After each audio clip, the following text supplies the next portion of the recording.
क्या आपने कभी यह सुना है कि बुधवार के दिन भगवान गणेश की ये पावन कथा सुनने मात्र से जीवन के सारे दुख स्वयं मिट जाएंगे? प्रिय दर्शक बंधु, आज का यह बुधवार कोई साधारण दिन नहीं है। यह वह शुभ घड़ी है जब भगवान गणेश स्वयं अपने भक्तों के जीवन में प्रकाश का एक नया द्वार खोल देते हैं। हमारे शास्त्रों में कहा गया है कि बुधवार के दिन गणेश जी की पावन कथा को सुनने भर से मनुष्य के जीवन में जमा हुआ पाप, दुख और बाधाएं धीरे धीरे मिटने लगती हैं। जैसे प्रातःकाल की पहली किरण रात के अंधकार को हर लेती है। दर्शक बंधु, एक पल के लिए अपने जीवन को सोचिए।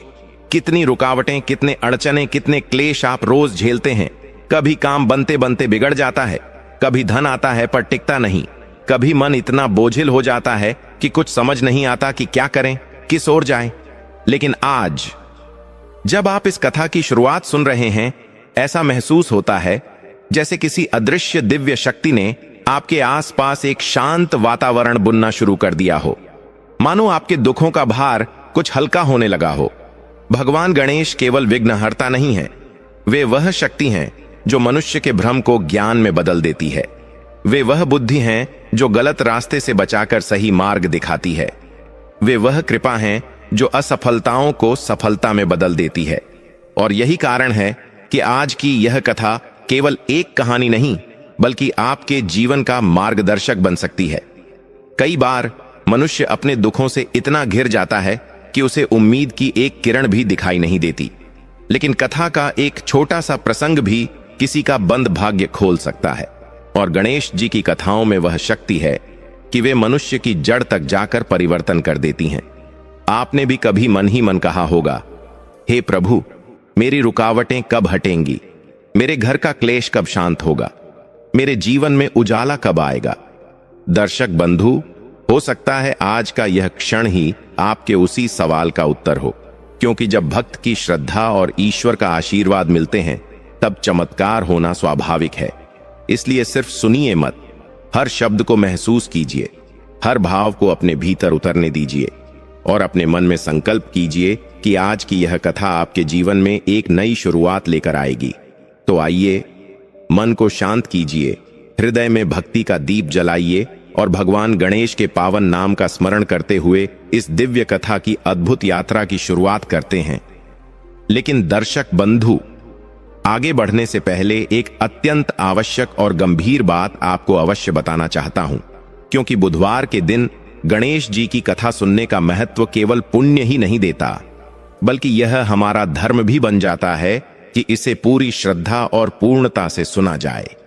हमारे प्राचीन धर्म ग्रंथ गरुड़ पुराण में स्पष्ट लिखा है कि कोई भी पवित्र कथा, विशेषकर उन कथाओं को जो पापों का नाश करती हैं, यदि बीच में छोड़ दी जाए तो वह केवल ज्ञान से वंचित होना नहीं है, बल्कि वह एक प्रकार का पाप माना गया है। क्योंकि अधूरी कथा मन में भ्रम छोड़ती है। अधूरा सत्य व्यक्ति को गलत दिशा में ले जाता है, और जब कथा का संदेश अधूरा रह जाता है तो उसका प्रभाव भी अधूरा ही रह जाता है। दर्शक बंधु, बुधवार की यह कथा तो और भी विशेष है, क्योंकि यह विघ्नहर्ता गणपति बाप्पा की कथा है, जो बाधाओं को दूर करते हैं, जो मनुष्य के पापों को धीरे धीरे गलाते हैं, जो जीवन में रुके हुए भाग्य को फिर से पूर्ण गति देते हैं। इसलिए आपसे विनम्र निवेदन है कि आज की इस कथा को अंत तक अवश्य सुनें, क्योंकि यह केवल गणेश जी की महिमा नहीं बताएगी, यह आपके जीवन का आईना भी बन सकती है। हो सकता है कथा का कोई एक वचन, कोई एक प्रसंग, कोई एक अनुभव आपके जीवन का मोड़ बदल दे, आपको गलत दिशा से बचाकर सही मार्ग पर ले आए और आपकी परेशानियों का हल बिना शोर किए आपके सामने खोल दे। दर्शक बंधु, गणेश जी की कथा सुनना सिर्फ भक्ति नहीं, यह बुद्धि और धर्म की परीक्षा भी है। जो इसे श्रद्धा से सुनता है, उसके जीवन में सौभाग्य प्रवेश करता है। जो इसे साझा करता है, उसके जीवन में गणपति बाप्पा का आशीर्वाद कई गुना बढ़ जाता है। और यदि आप एक सच्चे सनातनी हैं, तो ऐसे पवित्र संदेशों को सिर्फ अपने मन में न रोकें, इन्हें अधिक से अधिक लोगों तक पहुंचाना आपका कर्तव्य भी है और पुण्य भी।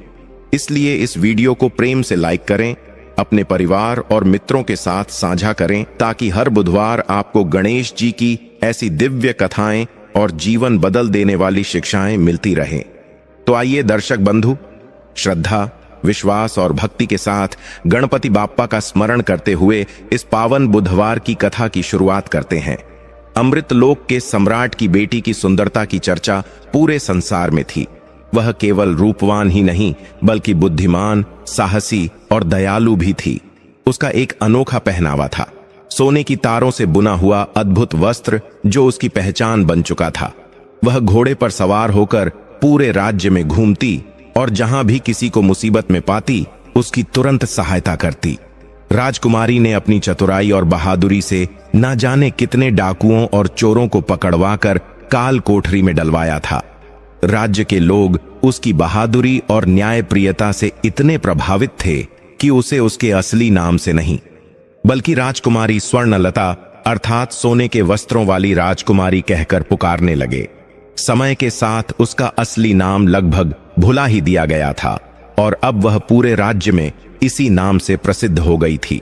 राजा जब भी अपनी प्रजा के मुख से अपनी बेटी की प्रशंसा सुनता तो गर्व से उसका सीना छेड़ा हो जाता।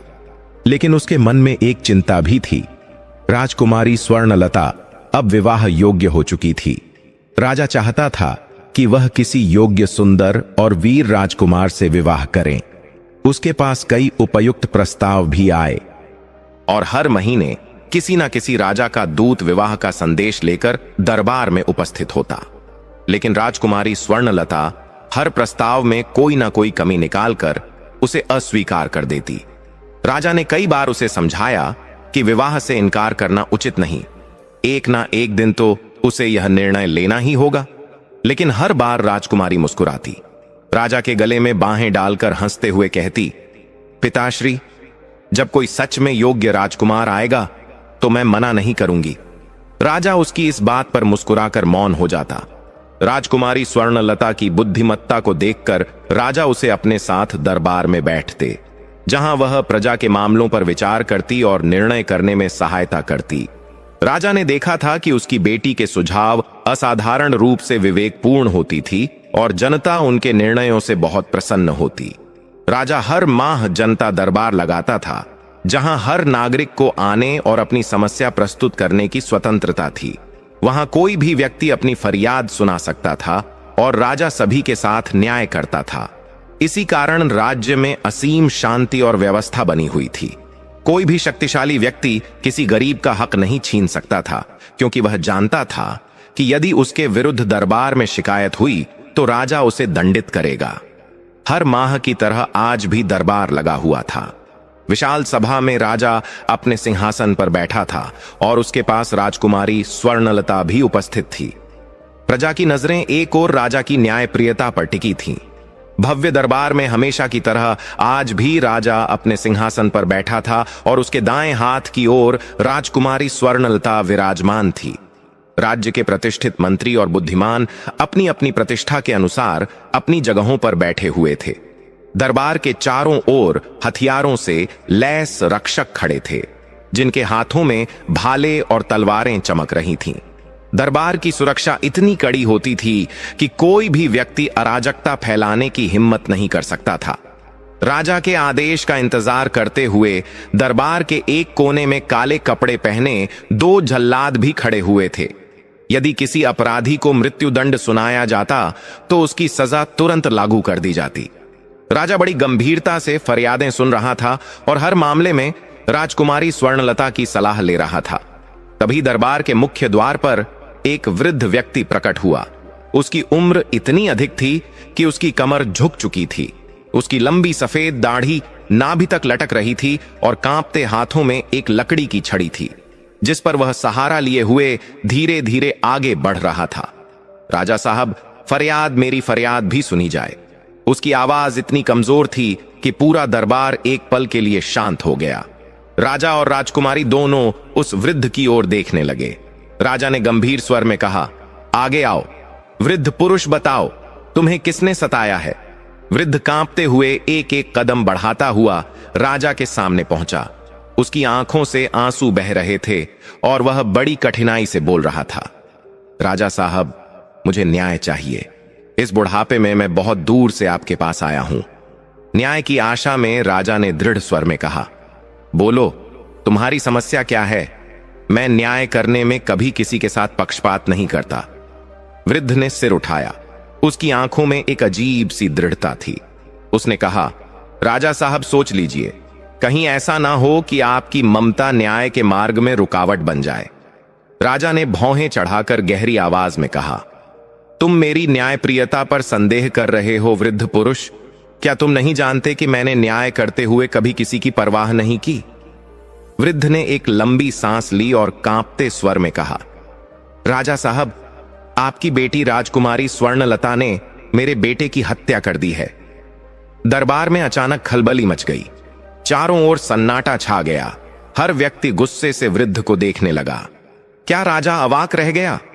राजकुमारी स्वर्णलता भी अचंभित थी। उसने जीवन में कभी किसी निर्दोष को कष्ट नहीं पहुंचाया था। फिर यह वृद्ध ऐसा भयानक आरोप क्यों लगा रहा था? यह तुम क्या कह रहे हो? वृद्ध पुरुष राजा ने गंभीर स्वर में कहा, राजकुमारी ऐसा नहीं कर सकती। तुम्हें अवश्य कोई गलतफहमी हुई होगी। वृद्ध ने सिर हिलाते हुए कहा, नहीं राजा साहब, मुझे कोई भ्रम नहीं हुआ है। मैं सच कह रहा हूं और मेरे पास इसका सबूत भी है। राजा की आंखें सख्त हो गईं। उसने सर घुमाकर राजकुमारी की ओर देखा और पूछा, राजकुमारी, क्या यह सच है? राजकुमारी स्वर्णलता की आंखों में गुस्सा और आश्चर्य दोनों थे। उसने स्पष्ट शब्दों में कहा, राजा साहब, यह झूठ है। मैंने कभी किसी निर्दोष की हत्या नहीं की और मैं इस वृद्ध को तो पहली बार देख रही हूं। राजा ने गहरी नजरों से वृद्ध को देखा और चेतावनी भरे स्वर में कहा, तुमने राजकुमारी का उत्तर सुन लिया। वृद्ध, अब सोच समझकर जवाब दो। झूठा आरोप लगाने वाले को मैं कठोर दंड देता हूं, लेकिन तुम वृद्ध हो, इसलिए मैं तुम्हें अब भी अवसर दे रहा हूं। सच कहो। दरबार में सन्नाटा छाया हुआ था। सभी की नजरें वृद्ध पर टिकी थीं। क्या वह अपनी बात से पीछे हटेगा या सच में उसके पास कोई सबूत था? राजा, राजकुमारी और पूरा दरबार अब उस वृद्ध की अगली बात सुनने को उत्सुक था। सारा दरबार स्तब्ध था। हर व्यक्ति की सांसें थमी हुई थीं, क्योंकि ऐसा अनोखा मुकदमा पहले कभी नहीं देखा गया था। राजा के चेहरे पर कठोरता थी, लेकिन उसकी आंखों में संदेह की हल्की छाया भी थी। राजा ने गहरी आवाज में कहा, अपराधी हमेशा अपने अपराध से इनकार करता है, लेकिन यह इस बात का प्रमाण नहीं कि फरियादी झूठ बोल रहा है। बूढ़े ने बिना डरे उत्तर दिया, तो फिर इसका प्रमाण लीजिए राजा साहब। राजा ने अपने सिंहासन की बाहों को कसकर पकड़ा और कठोर स्वर में कहा, सबूत पेश करो। बूढ़े ने गंभीरता से कहा, राजा साहब, न्याय की मांग यह है कि राजकुमारी को भी मेरे साथ खड़ा किया जाए ताकि दोनों की स्थिति समान हो। तब मैं अपना प्रमाण दूंगा, ऐसा प्रमाण जिसे देखकर आपको और पूरे दरबार को यकीन हो जाएगा कि मैं सत्य बोल रहा हूं। राजकुमारी स्वर्णलता, जो अब तक पूरी स्थिति को शांत भाव से देख रही थी, अपने सिंहासन से उठकर आगे आई और दृढ़ स्वर में बोली, ठीक है, मैं यहां खड़ी होती हूं, देखती हूं कि यह वृद्ध अपने झूठे आरोप का क्या प्रमाण देगा। राजा कुछ कहता, उससे पहले ही राजकुमारी उठ खड़ी हुई और उस बूढ़े के पास जा पहुंची। राजा ने गहरी सांस लेकर कहा, अब बोलो वृद्ध पुरुष, क्या प्रमाण है तुम्हारे पास? बूढ़े ने झुककर राजकुमारी का हाथ पकड़ लिया। दरबार में हलचल मच गई। राजकुमारी ने हाथ छुड़ाने की कोशिश की, लेकिन बूढ़े की पकड़ मजबूत थी। राजा क्रोधित हो उठा, वृद्ध पुरुष, तुमने राजकुमारी का हाथ क्यों पकड़ा? उसे तुरंत छोड़ दो। बूढ़े ने संयमित स्वर में कहा, राजा साहब, मैं एक वृद्ध व्यक्ति हूं। यदि मैं किसी का हाथ पकड़ता हूं तो इससे किसी को कोई हानि नहीं हो सकती। और दूसरी बात, हमारे कबीले में यह परंपरा है कि यदि कोई किसी पर गंभीर आरोप लगाए तो वह उसके हाथ को पकड़कर सत्य की मांग करता है। तब मुजरिम को सच बोलना पड़ता है। अब मैंने राजकुमारी का हाथ पकड़ा है तो उन्हें सत्य कहना ही होगा। यदि यह अब भी इनकार करें तो आप मुझे जो भी दंड देना चाहे दे सकते हैं। यही मेरा प्रमाण है। दरबार में एक गहरी चुप्पी छा गई। राजा ने राजकुमारी की ओर देखा और गंभीर स्वर में पूछा, अब तुम क्या कहती हो? क्या यह बूढ़ा सत्य बोल रहा है या झूठ? राजकुमारी की आंखें भावशून्य थीं। कुछ क्षणों तक वह मौन रही। फिर उसने सिर झुका लिया और धीमे लेकिन स्पष्ट स्वर में बोली, यह वृद्ध पुरुष सत्य कह रहे हैं राजा साहब। मैंने इसके बेटे की हत्या की थी। पूरा दरबार स्तब्ध रह गया। किसी को विश्वास नहीं हुआ कि राजकुमारी स्वयं अपने अपराध को स्वीकार कर लेगी। राजा उठ खड़ा हुआ। उसकी आवाज में अविश्वास और आक्रोश था। क्या तुम सच में अपने अपराध को स्वीकार कर रही हो? राजकुमारी ने बिना किसी हिचकिचाहट के कहा। हां राजा साहब, मैं अपने अपराध को स्वीकार करती हूं और मैं हर सजा भुगतने के लिए तैयार हूं। राजा की आंखें क्रोध से लाल हो गईं। उसने कड़े स्वर में पूछा, लेकिन तुमने ऐसा किया क्यों? क्या कारण था? राजकुमारी ने शांत भाव से उत्तर दिया, मैंने गलती की थी, बस यही कारण है।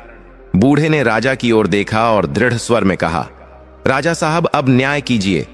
अब तो आपको प्रमाण मिल गया है। राजा कुछ क्षणों तक मौन रहा। फिर उसने गंभीर स्वर में कहा, मैं न्याय करूंगा। मेरी बेटी के प्रति मेरा प्रेम भी मुझे न्याय करने से रोक नहीं सकता। तभी प्रधानमंत्री खड़ा हुआ और झुककर बोला, महाराज, यदि अनुमति दें तो मैं कुछ कहना चाहता हूं। राजा ने कड़कते स्वर में उत्तर दिया, नहीं, मैं इस मामले में कोई सिफारिश नहीं सुनूंगा। यह मामला अब केवल न्याय का है, भावनाओं का नहीं। प्रधानमंत्री ने हाथ जोड़ते हुए कहा, महाराज, मैं कोई भी सिफारिश नहीं करूंगा। मैं तो बस कुछ कहना चाहता हूं ताकि इस अजीबोगरीब मुकदमे का आप सही फैसला कर सकें। राजा गंभीर स्वर में बोले, ठीक है, बताओ तुम्हें क्या कहना है। प्रधानमंत्री आगे बढ़ा और बोला, महाराज, यह बूढ़ा जरूर कोई जादूगर है। जब तक इसने राजकुमारी का हाथ नहीं पकड़ा था तब तक वह अपने अपराध से इनकार कर रही थी, लेकिन जैसे ही इसने राजकुमारी का हाथ पकड़ा वह अपना अपराध स्वीकार करने लगी। इसमें कुछ अजीब बात जरूर है। महाराज, आप इसे आदेश दें कि यह राजकुमारी का हाथ छोड़ दें, फिर हम देखेंगे कि राजकुमारी क्या कहती है। प्रधानमंत्री की बात सुनकर दरबार में बैठे सभी लोग सहमति में सिर हिलाने लगे। राजा को भी यह बात उचित लगी। उन्होंने आदेश दिया, वृद्ध पुरुष, राजकुमारी का हाथ छोड़ दो। बूढ़ा हल्की मुस्कान के साथ बोला, अब कोई फर्क नहीं पड़ता महाराज, मैंने अपना आरोप साबित कर दिया है। उसने धीरे धीरे राजकुमारी का हाथ छोड़ दिया। राजकुमारी सिर झुकाए चुपचाप खड़ी रही। राजा ने गहरी सांस ली और फिर से पूछा, बताओ राजकुमारी, क्या इस वृद्ध पुरुषों का आरोप सही है? राजकुमारी ने कांपती आवाज में कहा, बूढ़ा सच कह रहा है। यह सुनते ही राजा अपनी गद्दी से झटके से उठ खड़े हुए। दरबार में सन्नाटा छा गया। प्रधानमंत्री और सभी दरबारी स्तब्ध रह गए। राजा ने हाथ उठाया और गंभीर स्वर में बोले, अब जबकि अपराध सिद्ध हो चुका है तो मैं अचानक दरबार के दरवाजे पर तेज चीख सुनाई दी, रुकिए महाराज, बस एक क्षण रुकिए। सभी चौंक कर दरवाजे की ओर देखने लगे। वहां से एक युवक तेज कदमों से अंदर आ रहा था। उसकी चाल में आत्मविश्वास था और चेहरे पर दृढ़ संकल्प। उसने राजसी वस्त्र पहने हुए थे। राजा ने तीखी आवाज में पूछा, अब तुम कौन हो? युवक ने सिर झुकाकर कहा, महाराज, मेरा नाम राजकुमार कार्तिक है। मैं वज्रोक का राजकुमार हूं। यह बूढ़ा जो आपके सामने खड़ा है दुनिया का सबसे चालाक जादूगर है। यह सब कुछ केवल राजकुमारी स्वर्णलता से विवाह करने के लिए कर रहा है। राजा ने संदेहपूर्ण दृष्टि से पूछा, तुम्हें यह सब कैसे पता चला? और तुम ठीक उसी समय यहां कैसे पहुंचे जब हम निर्णय लेने वाले थे? राजकुमार कार्तिक ने जवाब दिया, महाराज, मैं आपके राज्य की सीमा से लगे जंगल में शिकार कर रहा था। वहीं मुझे एक वृद्ध व्यक्ति मिला जिसने मुझे तुरंत आपके दरबार में आने के लिए कहा। उसने मुझे इस जादूगर की पूरी सच्चाई बताई। उसकी बात सुनते ही मैं अपने घोड़े पर सवार होकर पूरे वेग से यहां आया और ईश्वर का धन्यवाद है कि मैं समय पर पहुंच गया। बूढ़े ने नाराजगी से कहा, यह युवक झूठ बोल रहा है। यह राजा को न्याय करने से रोकना चाहता है। मैं एक वृद्ध व्यक्ति हूं, भला मैं कैसे एक युवा राजकुमारी से विवाह करने की सोच सकता हूं? और फिर महाराज, आपके न्याय के अनुसार हत्या का बदला हत्या से ही दिया जाता है। यदि दरबार में राजकुमारी को मृत्युदंड दे दिया जाएगा तो मैं उससे विवाह कैसे कर सकता हूं? यह सरासर झूठ और कपट है। राजकुमार कार्तिक ने बूढ़े की आंखों में देखते हुए कहा, अब मैं तुम्हारे इस छलावे का सच सबके सामने लाऊंगा। राजकुमार कार्तिक ने बूढ़े की चालाकी को समझते हुए गुस्से में अपनी अंगूठी उतारी और तेजी से उसकी ओर फेंकी। बूढ़ा खुद को बचाने के लिए पीछे हटने की कोशिश करने लगा, लेकिन अंगूठी सीधी उसके शरीर से टकराई। जैसे ही अंगूठी उसके जिस्म से टकराई, एक तेज धमाका हुआ। पूरा दरबार यह देख हैरान रह गया कि जहां कुछ ही पल पहले बूढ़ा खड़ा था, वहां अब एक लंबा छेड़ा, डरावना और विकराल जादूगर खड़ा था। उसकी केवल एक आंख थी और गले में इंसानी खोपड़ियां लटक रही थीं। उसकी सूरत इतनी भयानक थी कि दरबार में बैठे सभी लोग सहम गए। राजा यह देख आश्चर्यचकित होकर तेज आवाज में बोला, यह तो सच में एक जादूगर है।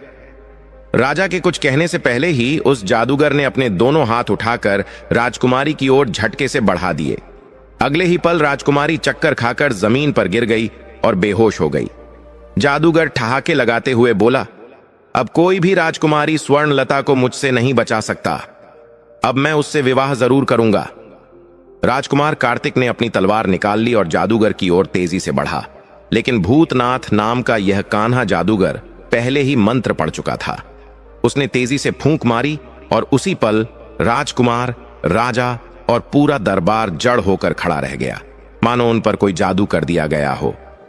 भूतनाथ जादूगर अट्टहास करते हुए बोला, अब देखी मेरी शक्ति। मेरा असली इरादा राजकुमारी को मरवाना नहीं था, बल्कि जब उसे मारकर जमीन में गाड़ दिया जाता तो मैं धरती के उसकी देह चुरा लेता और अपने जादू से उसे फिर से जीवित कर अपने वश में कर लेता।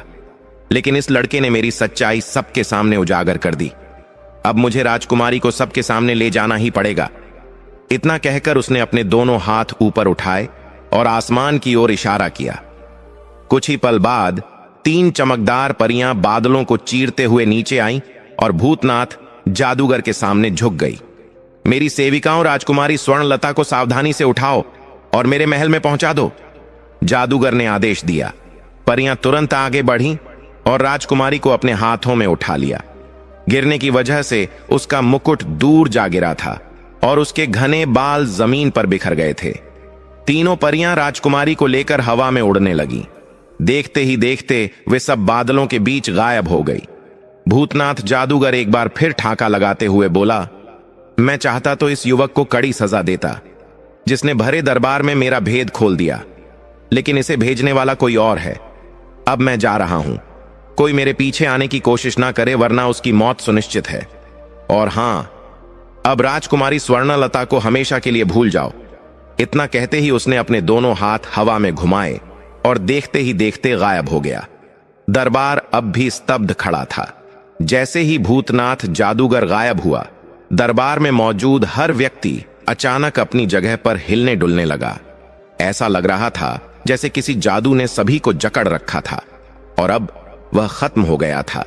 लेकिन जैसे ही लोगों को होश आया, पूरे दरबार में हाहाकार मच गया।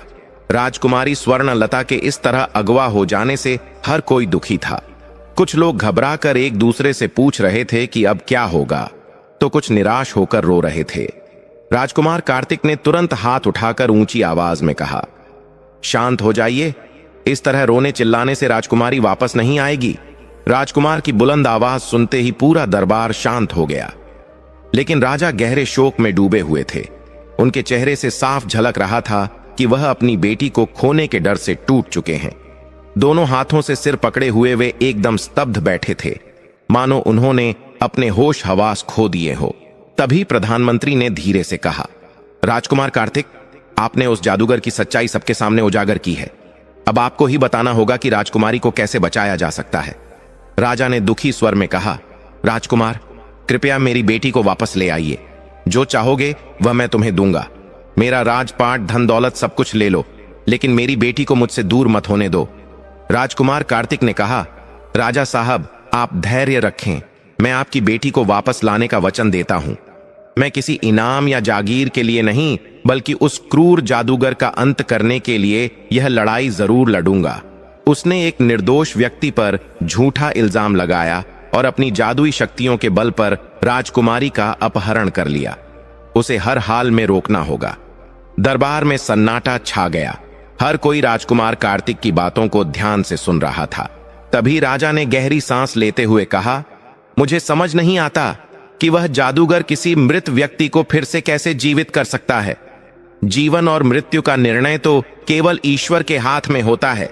राजकुमार कार्तिक ने गंभीर स्वर में कहा, राजा साहब, भूतनाथ कोई साधारण जादूगर नहीं है। वह बेहद शक्तिशाली है। आपने देखा ही कि उसने किस तरह राजकुमारी को वश में कर लिया। अगर आप सच में राजकुमारी को मृत मानकर उसका अंतिम संस्कार कर देते तो वह उसकी आत्मा को अपने नियंत्रण में ले लेता। फिर जब रात के अंधेरे में वह उसके शव को निकालता और अपनी काली विद्या से उसे दोबारा जीवित कर लेता। इस तरह किसी को शक भी नहीं होता कि राजकुमारी को वह जादूगर ले गया है। लेकिन अब जब हमें उसकी चाल समझ में आ गई है तो हम उसे रोक सकते हैं। राजा अर्जुन राज ने जोश में कहा, तो देर मत करो राजकुमार, मेरी बेटी को वापस लाने की कोशिश करो। अगर तुम उसे सुरक्षित वापस ले आए तो मैं न केवल अपनी बेटी का विवाह तुमसे कर दूंगा बल्कि अपना पूरा राज्य भी तुम्हारे हवाले कर दूंगा। राजकुमार कार्तिक ने सिर झुकाकर कहा, राजा साहब, आपको मेरी चिंता करने की जरूरत नहीं। जो लोग अत्याचारियों के विरुद्ध लड़ते हैं उन्हें स्वयं ईश्वर का आशीर्वाद प्राप्त होता है। अब मुझे अनुमति दें ताकि मैं जंगल में उस बुजुर्ग से मिल सकूं जिन्होंने मुझे यहां भेजा था। वह अवश्य हमारी सहायता करेंगे। राजा अब भी कुछ कह ही रहे थे कि दरबार के विशाल द्वार अचानक अपने आप खुल गए। एक रहस्यमयी सन्नाटा छा गया। सभी की निगाहें दरवाजे की ओर टिक गईं और फिर दरवाजे से एक तेज रोशनी के साथ एक वृद्ध व्यक्ति अंदर आए। उनकी आंखों में अद्भुत तेज था और चेहरे पर ऐसा तेजस्वी भाव था कि हर कोई उन्हें देखता ही रह गया। बूढ़े ने गंभीर आवाज में कहा, राजकुमार कार्तिक, तुम्हें जंगल आने की जरूरत नहीं, मैं स्वयं ही यहां आ गया हूं। राजा सिंहासन पर बैठा था लेकिन उसकी आंखों में चिंता की लकीरें साफ झलक रही थीं। तभी दरबार के दरवाजे पर एक गूंजती हुई आवाज आई, राजा साहब, मुझे पहले से ही अंदेशा था कि ऐसा कुछ होने वाला है। सभी ने पलट कर देखा। एक वृद्ध तपस्वी दरबार में प्रवेश कर रहे थे। उनके चेहरे पर एक दिव्य आभा थी और उनकी आंखों में अपार तेज। राजकुमार विक्रम ने उन्हें देखा और तुरंत उनके सामने झुककर प्रणाम किया। राजा भी अपने सिंहासन से उठ खड़ा हुआ और तेजी से उनकी ओर बढ़ा। एक क्षण में ही राजा ने उनके चरण पकड़ लिए और गिड़गिड़ाने लगा, गुरुवर, मेरी बेटी को बचा लीजिए, वह बहुत मासूम है। अगर उसे कुछ हो गया तो मैं खुद को कभी माफ नहीं कर पाऊंगा। राजा की आंखों में आंसू छलक आए थे। वृद्ध तपस्वी ने राजा के सिर पर हाथ रखा और कहा, धैर्य रखो राजन, सब कुछ ठीक होगा। ईश्वर की कृपा से हम उसे बचाने अवश्य कामयाब होंगे, लेकिन हमें कहीं एकांत में बैठकर इस पर विचार करना होगा। राजा ने तुरंत सभा समाप्त करने की घोषणा कर दी और राजकुमार विक्रम तथा तपस्वी को लेकर अपने विशेष कक्ष में चला गया। तपस्वी ने राजकुमार की ओर देखते हुए कहा, विक्रम, तुम बहुत ही साहसी और बुद्धिमान हो, इसलिए यह कार्य तुम्हें ही पूरा करना होगा। राजकुमार विक्रम ने विनम्रता से सिर झुकाते हुए कहा, गुरुवर, मैं हर आदेश के लिए तैयार हूं, बस आप बताइए कि मुझे क्या करना होगा। राजा ने थोड़े निराशा भरे स्वर में कहा, गुरुवर, यदि आप स्वयं पहले आ जाते तो शायद वह दुष्ट जादूगर मेरी बेटी को इस तरह अगवा नहीं कर पाता।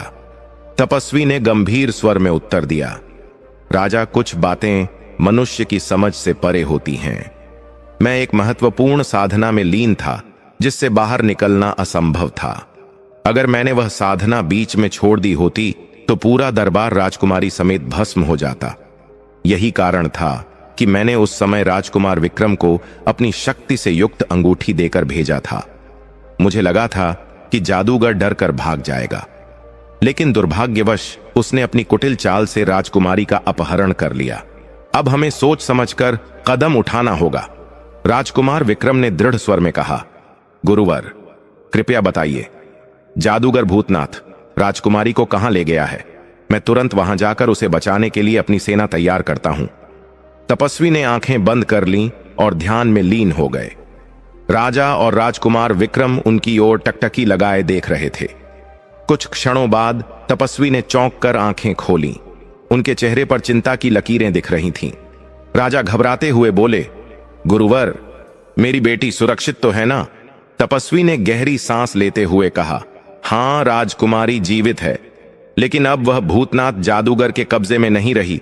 उसे उससे भी अधिक खतरनाक प्राणी ने अपने कब्जे में ले लिया है। राजकुमार विक्रम और राजा एक साथ चौंक पड़े। क्या वह कौन है? राजा ने घबराकर पूछा। तपस्वी ने गंभीर स्वर में कहा, वह कालज देव है। वह एक भयानक शक्ति वाला दैत्य है जो अमृत लोक की पहाड़ियों में अपने गुप्त महल में रहता है। उसका महल धरती के अंदर छिपा हुआ है, जहां पहुंचना आसान नहीं। जब भूतनाथ जादूगर की परियाम राजकुमारी को लेकर जा रही थी, तभी कालज देव धरती से बाहर आया था। उसने जब राजकुमारी को देखा तो उसकी सुंदरता से मोहित हो गया। उसने अपनी दैवी शक्ति से उन परियों को नष्ट कर दिया और राजकुमारी को अपने महल में ले गया। बुजुर्ग ने गंभीर स्वर में कहा, अब स्थिति यह है कि काला देव राजकुमारी से विवाह करना चाहता है, लेकिन वह अब भी भूतनाथ जादूगर के जादू के प्रभाव में बेहोश है। उसे तभी होश में लाया जा सकता है जब भूतनाथ जादूगर स्वयं अपना जादू समाप्त करें या फिर उसे पराजित कर दिया जाए। भूतनाथ जादूगर को इस बात की जानकारी है, लेकिन वह भी विवश है। उसका जादू काला देव पर असर नहीं कर सकता और वह स्वयं उसके महल में प्रवेश नहीं कर सकता। राजा और राजकुमार कार्तिक ध्यान से बुजुर्ग की बातें सुन रहे थे। बुजुर्ग ने आगे बताया, इसी तरह काला देव अपनी विशाल शक्ति के बावजूद परस्तान के राजा के आदेश के कारण अपने महल से बाहर नहीं आ सकता। वह केवल अपने महल के निकट स्थित घाटी में घूम सकता है, लेकिन उसे बाहर जाने में असमर्थ है। इसीलिए वह भूतनाथ जादूगर को पराजित नहीं कर सकता।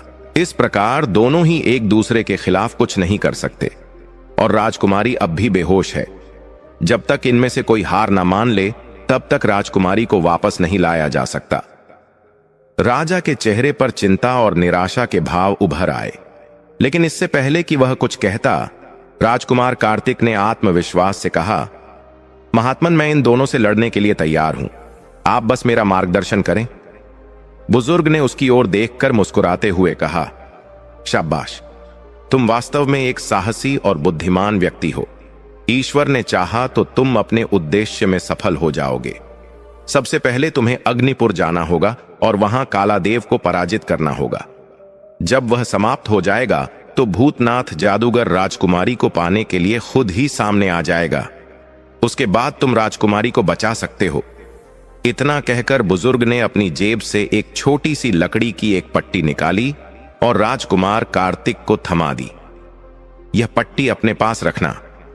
जब भी तुम्हें कोई कठिनाई महसूस हो और कोई हल ना सूझे तो इसे निकाल कर देखना। इस पर तुम्हारी समस्या का हल लिखा हुआ मिलेगा। इसके अलावा मैं तुम्हारी कोई और सहायता नहीं कर सकता, केवल प्रार्थना कर सकता हूं। बाकी सब तुम्हें अपनी सूझबूझ और साहस से करना होगा। लेकिन यह मत भूलना कि जो भी अन्याय के विरुद्ध लड़ता है, उसकी सहायता स्वयं परमात्मा करता है। जो उसकी शक्ति पर विश्वास रखते हैं, वे अंततः विजय प्राप्त करते हैं। राजकुमार कार्तिक ने बड़े आदर के साथ पट्टी को दोनों हाथों से लेकर अपनी जेब में रख लिया और कहा, बस मुझे इतना और बता दीजिए कि अग्निपुर कहां है और काला देव का महल किस ओर स्थित है। बुजुर्ग ने गंभीरता से उत्तर दिया, मुझे इसका ज्ञान है। यह पहाड़ियां यमन की उत्तरी सीमा पर स्थित है। राजकुमार कार्तिक ने सिर हिलाते हुए कहा, अच्छा, तो अब मुझे अनुमति दीजिए और मेरे लिए प्रार्थना कीजिए। बुजुर्ग ने उसके कंधे पर स्नेहपूर्ण थपकी दी और कहा, साहस मत खोना राजकुमार, हमारी प्रार्थनाएं तुम्हारे साथ हैं। राजा ने भी उसके कंधे पर हाथ रखा और भावुक स्वर में कहा, मेरा आशीर्वाद तुम्हारे साथ है पुत्र, ईश्वर तुम्हें विजय बनाए। राजकुमार कार्तिक ने झुककर बुजुर्ग और राजा को प्रणाम किया और आत्मविश्वास के साथ कमरे से बाहर निकल गया। उधर भूतनाथ जादूगर जैसे ही राजा के दरबार से गायब हुआ, वह तुरंत अपने महल की ओर चल पड़ा। उसका एकमात्र उद्देश्य था राजकुमारी स्वर्णलता को दोबारा होश में लाना और उससे विवाह करना। लेकिन उसके मन में एक बड़ी चिंता थी। काला देव बेहद क्रूर और शक्तिशाली था। परस्तान के राजा ने उसकी अत्याचारी प्रवृत्ति से तंग आकर उसे पहाड़ियों के नीचे एक महल में कैद कर दिया था। उसे किसी भी स्थिति में उन पहाड़ियों से बाहर निकलने की अनुमति नहीं थी। लेकिन समस्या यह थी कि भूतनाथ जादूगर को अपने महल तक जाने के लिए उन्हीं पहाड़ियों से गुजरना पड़ता था। उसे डर था कि अगर काला देव की नजर राजकुमारी स्वर्णलता पर पड़ गई तो वह उसे छीन लेगा और उसे वापस लाना असंभव हो जाएगा। यही कारण था कि भूतनाथ ने अपनी उन परियों को बुलाया था जो इंसानों के बीच नौकरानियों के रूप में रहती थी। उसने सोचा कि जब वे परियां राजकुमारी को लेकर जाएंगी तो अगर काला देव उन्हें देख भी ले तो यह समझेगा कि परस्तान के राजा ने परियों के माध्यम से किसी को बुलवाया है। अगर ऐसा खतरा ना होता तो भूतनाथ खुद राजकुमारी को ले जाता। वह चाहता तो अपने जादू से राजकुमारी को तत्काल अपने महल पहुंचा सकता था, लेकिन उसे डर था कि ऐसा करने से जादू का प्रभाव राजकुमारी के मन पर पड़ सकता है और वह हमेशा के लिए पागल हो सकती है। भूतनाथ किसी विक्षिप्त स्त्री से विवाह नहीं करना चाहता था, चाहे वह कितनी भी सुंदर क्यों ना हो। दरबार से गायब होते ही वह अपने महल में पहुंचा, लेकिन जब उसे पता चला कि परियां अभी तक राजकुमारी को लेकर नहीं आई हैं, तो वह बेचैन हो उठा। वह तेजी से अपने विशेष कक्ष में गया, जिसकी दीवारों पर विशाल दर्पण जड़े हुए थे। भूतनाथ एक दर्पण के सामने रुका। उसने दोनों हथेलियां उठाई और दर्पण की ओर मोड़कर ऊंची आवाज में मंत्र पढ़ने लगा। जैसे जैसे मंत्र पूरा होता गया, दर्पण की सतह धुंधली होने लगी। थोड़ी ही देर में पूरा दर्पण काला पड़ गया। फिर भूतनाथ ने जोर से अपनी हथेलियां उस पर मारी। अचानक एक चमकदार सफेद रोशनी दर्पण से निकली और उस पर एक दृश्य उभर आया। उसने देखा कि 3 परियां राजकुमारी स्वर्णलता को अपने हाथों में उठाए हवा में उड़ रही थीं। भूतनाथ जादूगर चुपचाप खड़ा यह दृश्य देखता रहा। परियां तेजी से आगे बढ़ रही थीं, लेकिन जैसे ही वेका अमृत लोक की पहाड़ियों के ऊपर पहुंची, भूतनाथ ने देखा कि उसी समय काला देव भी धीरे धीरे जमीन से बाहर निकलने लगा। उसका आधा शरीर जमीन से बाहर आ चुका था। उसकी नजरें आकाश की ओर उठीं और उसने उड़ती हुई परियों को देखा जो बेहोश राजकुमारी को लेकर जा रही थी। काला देव की आंखें चमक उठीं। वह मंत्र मुग्ध सा बड़बड़ाया, अरे, यह तो अत्यंत सुंदर और रूपवान युवती है। उसके चेहरे पर एक खतरनाक मुस्कान आई। अभी वह आधा जमीन के भीतर था और आधा बाहर। अचानक उसने अपने दोनों हाथ ऊपर उठा दिए। उसी क्षण उसके शरीर में बिजली जैसी गति आई और वह पूरी तरह जमीन से बाहर निकल आया। इसके बाद वह बिना रुके आसमान की ओर बढ़ता चला गया। राजकुमारी स्वर्णलता की ओर तेजी से उड़ते हुए भूतनाथ जादूगर ने यह देखकर अपने होंठ काट लिए। उसे काला देव पर बेहद गुस्सा आ रहा था, लेकिन वह बेबस था। आईने में दिखने वाला दृश्य पहले ही घट चुका था। यह एक जादुई आईना था जो बीते हुए समय की झलक दिखाता था, लेकिन उस गुजरे हुए समय को कोई भी बदल नहीं सकता था। भूतनाथ जादूगर खामोश खड़ा रह गया। उसकी आंखों में क्रोध जल रहा था। उधर काला देव तेजी से आसमान में ऊंचा उठा और देखते ही देखते परियों और राजकुमारी स्वर्णलता तक पहुंच गया। परियां उसे देखकर डर से चीखने लगीं। एक परी घबराकर बोली, यह कौन है? तुम इसे कहां लेकर जा रही हो? काला देव ने दोनों हाथ उठाकर परियों को रोकते हुए खड़े स्वर में कहा, तुम कौन हो और इसे कहां ले जा रही हो? एक परी ने कांपते हुए उत्तर दिया, हम भूतनाथ जादूगर की सेविकाएं हैं और उसके आदेश पर अमृतलोक की राजकुमारी स्वर्णलता को उसके महल में ले जा रही हैं। काला देव को यह सुनकर गुस्सा आ गया, लेकिन इसमें परियों की कोई गलती नहीं थी। भूतनाथ जादूगर ने उन्हें यह सिखाया ही नहीं था कि अगर काला देव रास्ते में मिल जाए तो उसे क्या जवाब देना है। उसने सोचा था कि अगर परी उसे यह बताएगी कि वह परीलोक के राजा के आदेश पर राजकुमारी को ले जा रही है तो काला देव डर कर पीछे हट जाएगा। लेकिन अब सच्चाई सामने आ चुकी थी और काला देव इतनी आसानी से पीछे हटने वालों में से नहीं था। उसने गरज कर पूछा, भूतनाथ, जादूगर के पास इसे क्यों ले जा रहा है? उसका इस लड़की से क्या मतलब है? परी ने सहमी हुई आवाज में कहा, हमें ठीक से नहीं पता, लेकिन हमने सुना था कि हमारा स्वामी इस लड़की से विवाह करना चाहता है। उसने एक बार कहा था कि अमृतलोक की राजकुमारी स्वर्णलता बहुत सुंदर है और वह उसे एक दिन अपने पास ले आएगा ताकि उससे विवाह कर सके। काला देव यह सुनकर ठहाका मारकर हंस पड़ा। उसने व्यंग से कहा, वह क्रूप कान्हा जादूगर इतनी सुंदर लड़की से विवाह करेगा? यह कैसे हो सकता है? इसके लिए तो किसी ऐसे व्यक्ति की जरूरत है जो सुंदर और शक्तिशाली हो, जैसे कि मैं। यह देखकर भूतनाथ जादूगर आईने के पीछे से गुस्से में बड़बड़ाया, इसने कभी अपनी शक्ल देखी है और यह खुद को सुंदर कह रहा है? उसका चेहरा क्रोध से तमतमा उठा। उधर परियां घबरा कर बोली, जाने दो, हमें देर हो रही है। अगर हम समय पर नहीं पहुंचे तो हमारा स्वामी हमें कठोर दंड देगा। काला देव ने व्यंग पूर्वक कहा। ओह, तो बात यह है, लेकिन अब यह लड़की मेरे साथ जाएगी। मैंने तय कर लिया है कि मैं इससे विवाह करूंगा, ना कि वह कान्हा जादूगर। यह कहते हुए उसने राजकुमारी को परियों से छीनने की कोशिश की। परियां घबराकर चिल्लाई, नहीं, हट जाओ।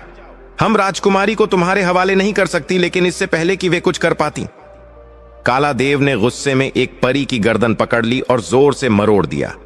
परी दर्द से चीखी और अगले ही पल निर्जीव होकर नीचे गिर पड़ी। यह देख बाकी परियां डर से चीख पड़ी। वे घबराकर राजकुमारी को उठाकर तेजी से इधर उधर उड़ने लगी, लेकिन वे नाजुक और कमजोर थीं। काला देव जैसे ताकतवर योद्धा का सामना कैसे कर सकती थी?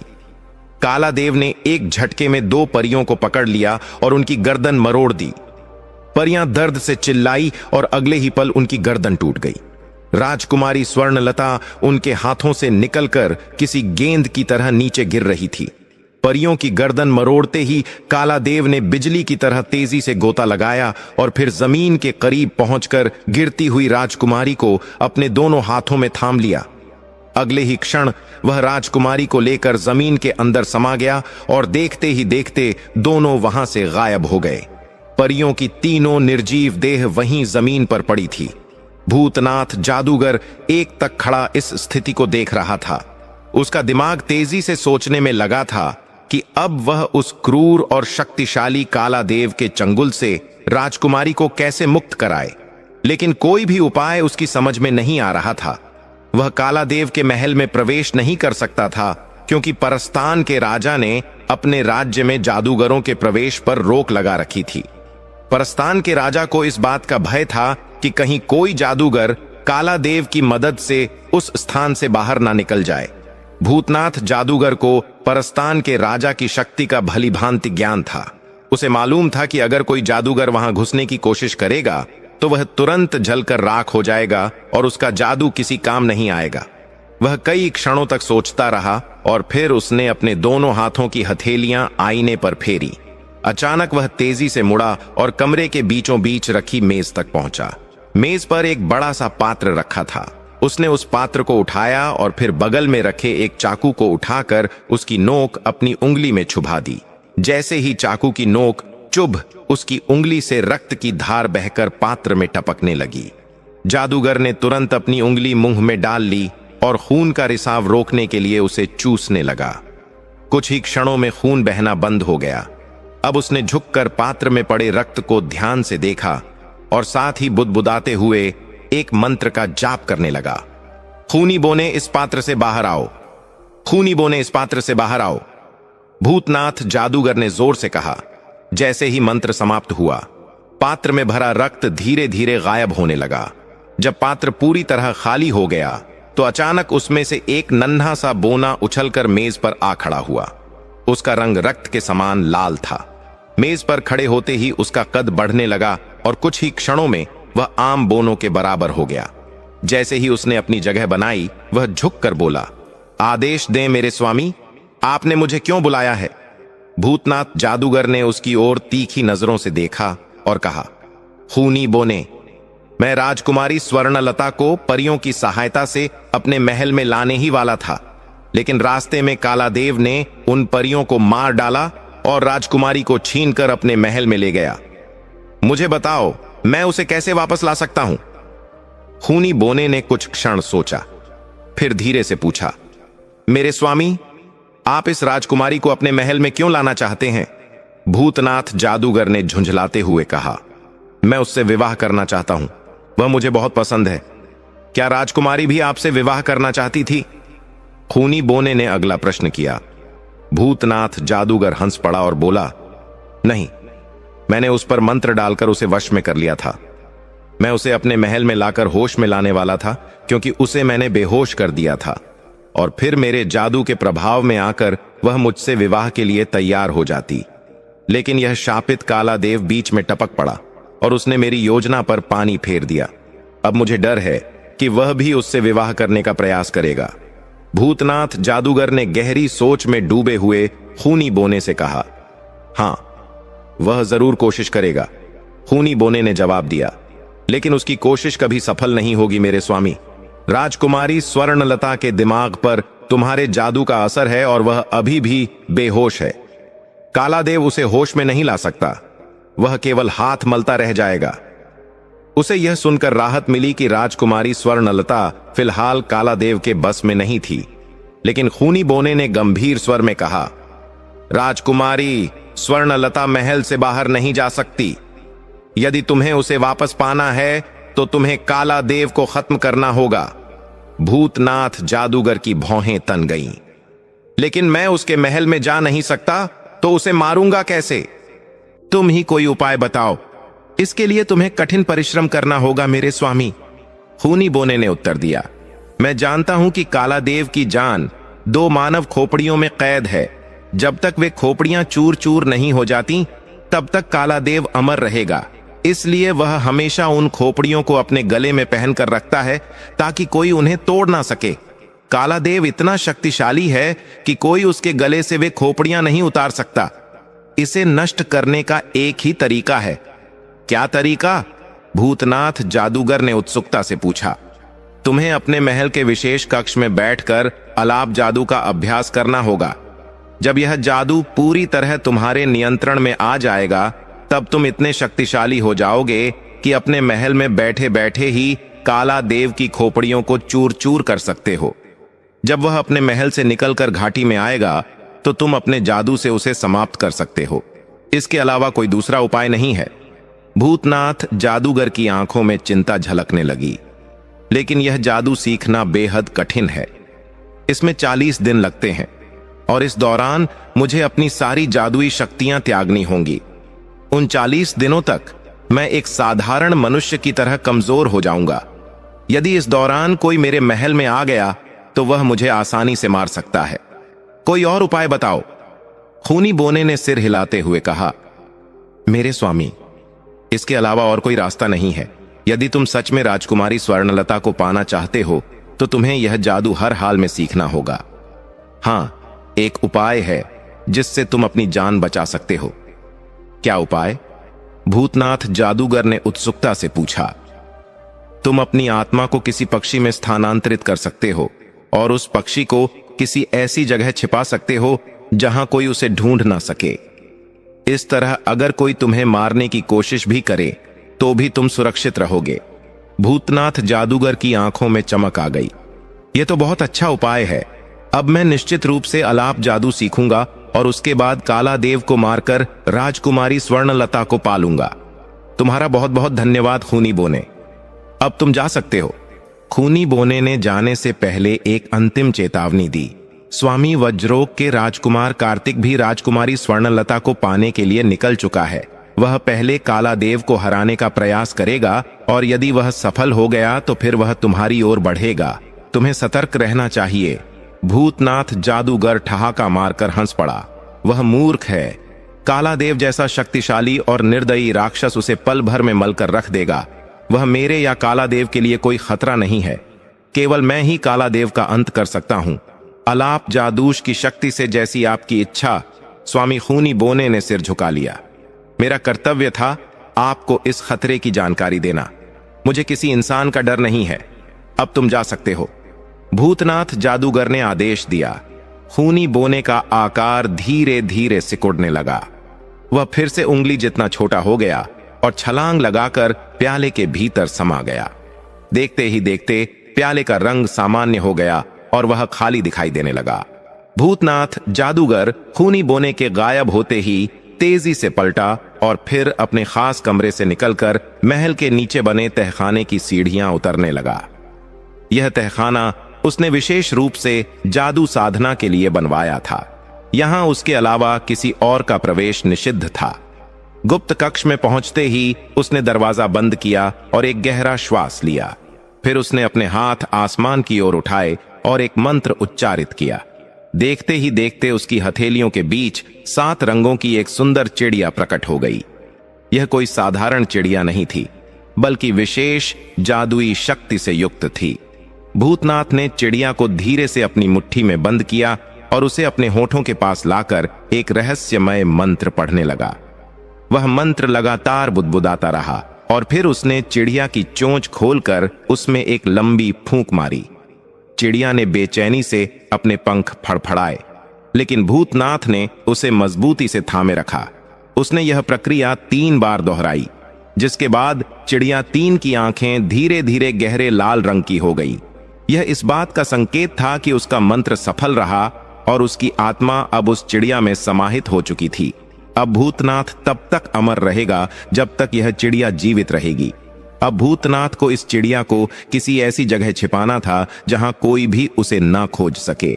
वह महल के अंदर इधर उधर घूमता रहा। सुरक्षित स्थान की तलाश में कई स्थान उसकी दृष्टि में आए, लेकिन कोई भी उसे पूरी तरह सुरक्षित नहीं लगा। अंततः उसकी नजर महल की सीढ़ियों के नीचे बने एक छोटे से गुप्त कक्ष पर पड़ी। भूतनाथ के चेहरे पर एक संतुष्ट मुस्कान आई। यही स्थान उपयुक्त है। वह तेजी से कक्ष के भीतर गया और एक मंत्र पढ़कर अपने हाथों से एक छोटा सा पिंजरा उत्पन्न किया। उसने चिड़िया को उस पिंजरे में डाला और दरवाजा मजबूती से बंद कर दिया। फिर उसने पिंजरे को कमरे की छत से लगे एक हुक पर टांग दिया। काम समाप्त करने के बाद भूतनाथ ने एक और मंत्र पढ़ा, जिससे कक्ष का द्वार पूरी तरह अदृश्य हो गया। अब कोई भी नहीं जान सकता था कि इस सीढ़ी के नीचे कोई रहस्यमय कक्ष भी मौजूद है। संतुष्ट होकर भूतनाथ वहां से बाहर आया और सीढ़ियों पर खड़े होकर कुछ क्षणों तक गहरी सोच में डूबा रहा। इसके बाद उसने महल के सबसे शक्तिशाली प्रहरी को बुलाया। यह एक विशालकाय बलशाली व्यक्ति था, जिसका मस्तिष्क भूतनाथ ने अपने जादू से नियंत्रित कर रखा था। उसके कई अनुचर भी थे जो उसके अधीन थे और पूरी तरह उसकी आज्ञा का पालन करते थे।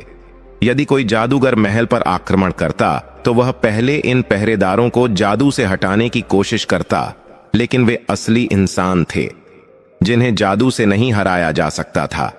भूतनाथ ने पहरेदार को आदेश दिया कि वह अगले 40 दिनों तक महल की सुरक्षा में कोई चूक ना होने दे। इन दिनों में वह गुप्त कक्ष में ध्यान साधना करेगा और इस दौरान किसी को भी महल में प्रवेश करने की अनुमति नहीं होगी। यदि कोई जबरन घुसने की कोशिश करे तो उसे तुरंत मार दिया जाए। निर्देश देने के बाद वह तेज कदमों से चलते हुए अपने विशेष कक्ष में पहुंचा। कमरे का दरवाजा अंदर से बंद कर उसने अपने कपड़े उतारने शुरू कर दिए। बस एक पतली धोती को छोड़कर उसने बाकी सारे वस्त्र हटा दिए। अब वह अपनी जादुई शक्तियों को समाप्त करने की विधि शुरू करने के लिए तैयार था। इसके लिए उसे अपने हाथों और पैरों की सभी उंगलियों से रक्त निकालकर उसे पीना था। उसने कमरे के कोने में रखे एक बड़े कटोरे और तेज धार वाले चाकू को उठाया।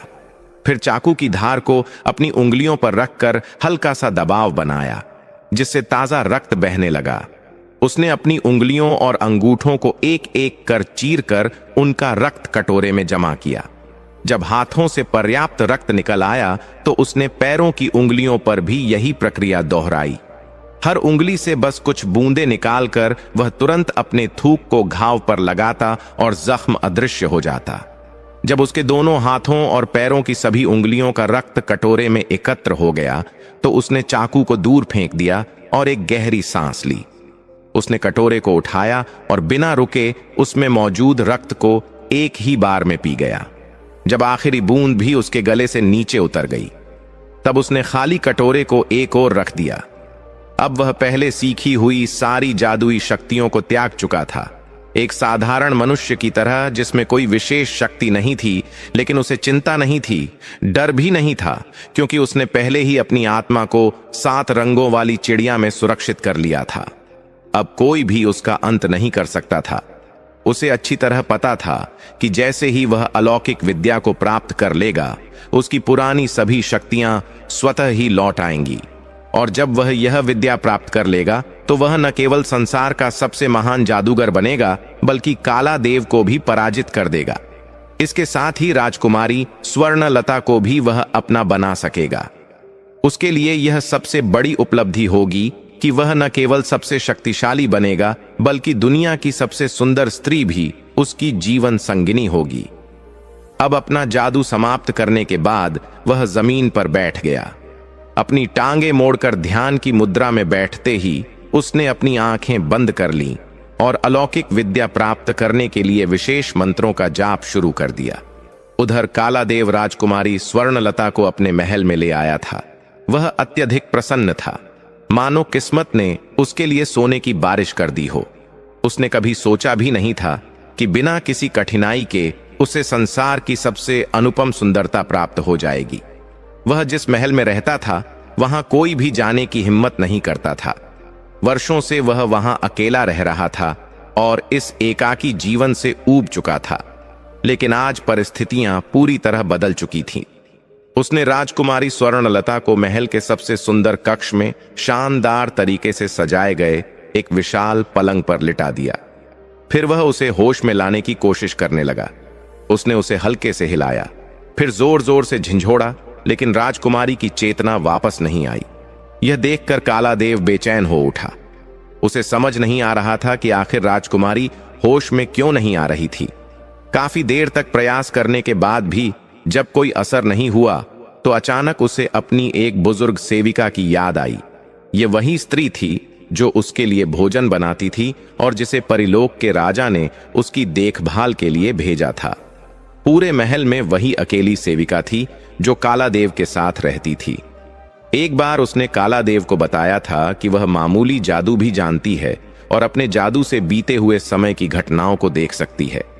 कालादेव को यह ध्यान आते ही उसने जोर जोर से उस बुजुर्ग सेविका को पुकारना शुरू कर दिया। कुछ क्षणों बाद एक वृद्धा प्रकट हुई। उसके बाल सफेद हो चुके थे, यहां तक कि उसकी भौहें और पलकें भी सफेदी से भर चुकी थी। कमरे में बूढ़ी औरत दाखिल हुई। उसके चेहरे पर चिंता की लकीरें साफ नजर आ रही थीं। उसने कालादेव के सामने हाथ जोड़कर कहा, हुक्म मेरे स्वामी। कालादेव ने गर्व से कहा, बूढ़ी औरत, देखो हम अपने विवाह के लिए कितनी सुंदर स्त्री लाए हैं। उसने पलंग पर बेहोश पड़ी राजकुमारी स्वर्णलता की ओर इशारा किया। बूढ़ी औरत ने हैरान होकर राजकुमारी को देखा और बोली, स्वामी, यह कोई साधारण स्त्री नहीं बल्कि किसी बड़े राज्य की राजकुमारी लगती है। बिल्कुल सही, यह अमृतलोक देश की राजकुमारी स्वर्णलता है। इसे भूतनाथ जादूगर अपने महल में ले जा रहा था, लेकिन हमने इसे अपने लिए छीन लिया है। अब हम स्वयं इससे विवाह करेंगे, लेकिन यह होश में नहीं आ रही, इसलिए तुम्हें बुलाया है। तुम बताओ, इसे होश में कैसे लाया जाए? कालादेव ने कहा। बूढ़ी औरत चौंक गई। स्वामी, विवाह और आप? हाँ हाँ, क्यों? क्या मैं सुंदर नहीं हूं? तुम बस इसे होश में लाने का उपाय बताओ, फिर देखना यह कितनी खुशी से हमसे विवाह करने को तैयार होगी। कालादेव ने गर्व से छाती छेड़ी करते हुए कहा। बूढ़ी औरत धीरे धीरे आगे बढ़ी और राजकुमारी के पास जाकर झुक गई। उसने ध्यान से राजकुमारी का चेहरा देखा, फिर आंखें बंद कर लीं। कुछ देर बाद जब उसने आंखें खोलीं, तो उसके चेहरे पर चिंता की गहरी लकीरें थीं। स्वामी, इसे होश में लाना आसान नहीं है, बूढ़ी औरत ने गंभीर स्वर में कहा। क्या मतलब? पूरी बात साफ साफ कहो, कालादेव ने झुंझलाते हुए कहा। बूढ़ी औरत बोली, स्वामी, भूतनाथ जादूगर ने राजकुमारी के मन पर अपना वश कर लिया है और उसे अपने जादू से बेहोश कर दिया है। जब तक वह स्वयं अपना जादू ना हटाए या फिर उसका अंत ना हो जाए, तब तक ना ही राजकुमारी का मन स्वतंत्र हो सकता है और ना ही वह होश में आ सकती है। उस भूतनाथ की इतनी हिम्मत कि वह मेरी होने वाली रानी पर जादू करे। मैं उसकी हड्डियां तोड़ दूंगा। उसे अभी बुलाओ, कालादेव ने गुस्से में पैर पटकते हुए कहा। बूढ़ी औरत ने सिर झुकाकर कहा, स्वामी भूतनाथ, जादूगर स्वयं राजकुमारी से विवाह करना चाहता था और वह इस बात से बहुत क्रोधित है कि आपने उसे रास्ते में रोककर राजकुमारी को छीन लिया। इसलिए वह आपको मारने के इरादे से अपनी आत्मा को 7 रंगों वाली चिड़िया में सुरक्षित करके अपने गुप्त कक्ष में बैठ गया है और अलाप जादू प्राप्त करने का अनुष्ठान कर रहा है। जब तक वह स्वयं ना मरे, तब तक राजकुमारी को होश नहीं आ सकता। यह सुनकर कालादेव का गुस्सा और बढ़ गया। मैं उसे देख लूंगा, पर यह क्या कह रही हो कि कोई और भी हमारी राह में बाधा बनने आ रहा है? बूढ़ी औरत ने सिर झुका लिया। जी स्वामी, राजकुमारी को बचाने के लिए वज्रलोक देश का राजकुमार कार्तिक भी अमृतलोक की पहाड़ियों की ओर बढ़ रहा है। उसका इरादा है कि पहले आपसे युद्ध करें, फिर भूतनाथ जादूगर का अंत करके राजकुमारी को वापस ले जाए। कालादेव ठहाका लगाकर हंसा। हाँ हाँ हाँ, उस इंसान की इतनी हिम्मत कि मुझसे टक्कर ले। परिलोक के शक्तिशाली से शक्तिशाली देवता भी मेरा सामना करने से डरते हैं और यह साधारण मनुष्य मुझसे युद्ध करेगा। कहां है वह बताओ, मैं अभी उसकी हड्डियां तोड़ डालूंगा। बूढ़ी औरत ने शांत स्वर में कहा, स्वामी, वह 3 दिनों में यहां पहुंच जाएगा। यदि आप अनुमति दें तो मैं एक उपाय बता सकती हूं जिससे वह मनुष्य भी समाप्त हो जाएगा। भूतनाथ जादूगर का भी अंत हो जाएगा और राजकुमारी का जादू भी टूट जाएगा। फिर आप निश्चिंत होकर उससे विवाह कर सकेंगे। कालादेव ने आंखें सिकोड़कर उसकी ओर देखा। अच्छा, तो जल्दी बताओ वह उपाय क्या है? कजाल देव ने आश्चर्य से पूछा। मालकिन, भूतनाथ जादूगर इस समय अपना सारा जादू खो चुका है। वह अब एक साधारण व्यक्ति बन चुका है। उसके महल के दरबान बहुत ताकतवर हैं, लेकिन मेरे सामने उनकी कोई हैसियत नहीं। यदि मैं इस वक्त उसके महल में पहुंच जाऊं तो उन दरबानों को आसानी से हरा सकता हूं और फिर भूतनाथ जादूगर को पकड़कर महल की ऊपरी मंजिल पर जाने वाली सीढ़ियों के नीचे बने कमरे में ले जा सकता हूं। बुढ़िया ने सिर हिलाते हुए कहा, बिल्कुल सही। मेरे आका उस कमरे का दरवाजा अंदर से बंद है जिसे भूतनाथ जादूगर ने अपनी शक्ति से सील कर दिया है। अब वह दरवाजा तभी खुलेगा जब भूतनाथ अपना जादू पूरी तरह से वापस पा लेगा। लेकिन यह आपके लिए कोई कठिन काम नहीं है। आप उस दीवार को तोड़ सकते हैं और छत से लटक रहे पिंजरे में बंद सतरंगी चिड़िया को पकड़ सकते हैं। जैसे ही आप उसकी गर्दन मरोड़ेंगे, भूतनाथ जादूगर का अंत हो जाएगा। बुढ़िया ने आगे कहा, भूतनाथ के समाप्त होते ही राजकुमारी का मानसिक बंधन भी समाप्त हो जाएगा और वह होश में आ जाएगी। इसके बाद आप भूतनाथ को खत्म कर यहां लौट आए।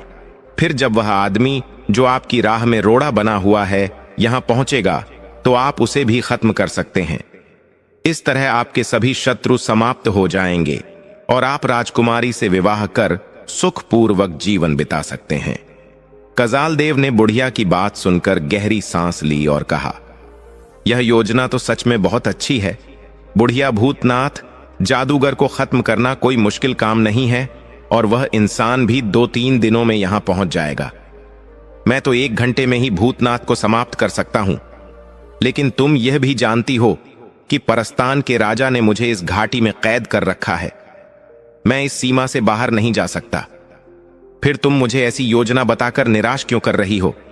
बुढ़िया मुस्कुराई और बोली, मुझे सब पता है मेरे स्वामी, लेकिन मैंने यह योजना बहुत सोच समझकर बनाई है। परस्तान के राजा की मैं खास दासी हूं। मैंने उसे बचपन से पाला है। वह मुझ पर बहुत विश्वास करता है और मेरी बात टालता नहीं। यदि आप चाह तो मैं जाकर राजा से आपके लिए भूतनाथ जादूगर के महल तक जाने और वापस आने की विशेष अनुमति मांग सकती हूं। कालादेव की आंखें चमक उठी। क्या राजा मेरी यह बात मान लेगा? यदि ऐसा हो सकता है तो बूढ़ी अम्मा, तुम जरूर मेरे लिए यह काम करो। यकीन मानो, यदि तुम मुझे यह अनुमति दिला दो तो मैं वादा करता हूं कि उसी क्षण तुम्हें गुलामी से मुक्त कर दूंगा। अब कालादेव को अपनी जरूरत थी, इसलिए वह बुढ़िया को पहले की तरह तुच्छ समझने के बजाय बूढ़ी अम्मा कहने लगा। बुढ़िया ने अपनी चालाकी दिखाते हुए तुरंत कहा, अगर आप सच में मुझे आजाद करने का वादा करते हैं तो ईश्वर की सौगंध खानी होगी। कालादेव ने बिना किसी हिचकिचाहट के ईश्वर की सौगंध ली। राजकुमारी से विवाह करने के लालच में वह एक नहीं बल्कि हजारों दासियों को मुक्त कर सकता था। ठीक है, तो मैं अभी जाती हूं। मुझे पूरा यकीन है कि मैं जल्द ही वापस लौटूंगी, बुढ़िया ने कहा और कालादेव के सिर हिलाते ही वह तेज कदमों से कमरे से बाहर निकल गई। कालादेव बेचैनी से कमरे में इधर उधर टहलने लगा। उसके मन में केवल एक ही विचार घूम रहा था, काश एक बार परस्तान का राजा उसे भूतनाथ जादूगर के महल तक जाने की अनुमति दे दे। फिर वह दिखा देगा कि भूतनाथ जादूगर उसके हाथों से कैसे बच सकता है। कालादेव गहरी सोच में डूबा हुआ टहल रहा था। उसके मन में बस एक ही विचार चल रहा था, भूतनाथ जादूगर को खत्म करने का इससे अच्छा मौका दोबारा नहीं मिलेगा। इतना शक्तिशाली जादूगर शायद ही किसी और तरीके से मारा जा सकता था। वह इसी उधेड़ बुन में इधर उधर घूमता रहा। थकान महसूस होने पर उसने राजकुमारी की ओर देखा जो अभी भी अचेत पड़ी थी। उसे एक नजर देखने के बाद वह अपने कमरे की ओर बढ़ गया। बिस्तर पर लेटकर भी उसका मन उसी में उलझा रहा और सोचते सचते उसकी आंख लग गई। अचानक उसे किसी की आवाज सुनाई दी। आका उठिए, मैं लौट आई हूं। यह सुनते ही वह घबराकर उठ बैठा। सामने वही बुढ़िया खड़ी थी जो पहले गई थी। इतनी जल्दी वापस कैसे आ गई? कालादेव ने हैरानी से पूछा। बुढ़िया मुस्कुराई और बोली, जल्दी नहीं आका, मुझे आने जाने में 1.5 दिन लग गया, लेकिन मैं इजाजत लेकर आ गई हूं। यह कहकर उसने हाथ में पकड़ा हुआ एक कागज कालादेव की ओर बढ़ाया। कालादेव ने वह कागज लिया और पढ़ने लगा।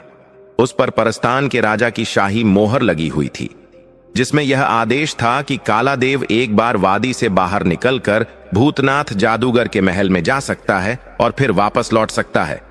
वाह बूढ़ी अम्मा, तुमने कमाल कर दिया। कालादेव खुशी से उछल पड़ा। फिर उसने बुढ़िया की ओर देखते हुए कहा, मैं अपने वादे का पक्का हूं। आज से तुम आजाद हो। अब तुम जहां चाहो जा सकती हो। बुढ़िया के चेहरे पर खुशी की लहर दौड़ गई। उसने अपने कान में पड़ा गुलामी का निशान उतारकर दूर फेंक दिया। उसकी आंखों में आजादी की चमक थी। तो क्या तुम अभी जाना चाहोगी या मेरी शादी तक यहीं रुकोगी? कालादेव ने पूछा। बुढ़िया ने मुस्कुराकर कहा, मैं तब तक यहीं रहूंगी और राजकुमारी की रक्षा करूंगी। जब तुम लौट आओगे तब चली जाऊंगी, जैसी तुम्हारी इच्छा। अब मैं चलता हूं। कहकर कालादेव तेजी से कमरे से बाहर निकला और आंगन में पहुंचते ही आकाश की ओर उड़ने लगा। जैसे ही उसका सिर छत से टकराया, छत अपने आप हट गई और वह ऊपर की ओर बढ़ता चला गया। अगले ही पल वह घाटी में पहुंच चुका था। इतने वर्षों बाद पहली बार बाहर निकलने की खुशी उसके चेहरे पर झलक रही थी। उड़ते हुए वह आसपास के दृश्यों को भी देखने लगा। दूर दूर तक फैले पहाड़, घने जंगल और चमकती नदियां उसे अद्भुत लग रही थीं। लगभग 1 पहर तक लगातार उड़ने के बाद उसने भूतनाथ जादूगर का विशाल महल देख लिया। दूर से ही वह भव्य और डरावना लग रहा था। जैसे ही वह महल के मुख्य द्वार पर उतरा, वहां खड़े 2 पहरेदारों की नजर उस पर पड़ी। वे लंबे, बलशाली थे और उनके हाथों में बड़ी बड़ी तलवारें थीं। कालादेव ने उन्हें देखते ही मन कहा, यह साधारण पहरेदार मुझे रोकेंगे। मुझसे टकराने की इनकी हिम्मत कैसे हो सकती है? यह सोचते ही वह तेज कदमों से महल के दरवाजे की ओर बढ़ा। पहरेदारों ने उसे आते देखा तो उन्होंने अपनी तलवारें निकाल ली। रुको, अगर अपनी जान बचानी है तो पीछे हट जाओ। आज कोई भी उस अंधे जादूगर को मेरे प्रकोप से नहीं बचा सकता। कालादेव ने गुस्से से कहा और सीधा दरवाजे की ओर बढ़ गया। कालादेव ने गर्जन करते हुए कहा, मेरा नाम कालादेव है।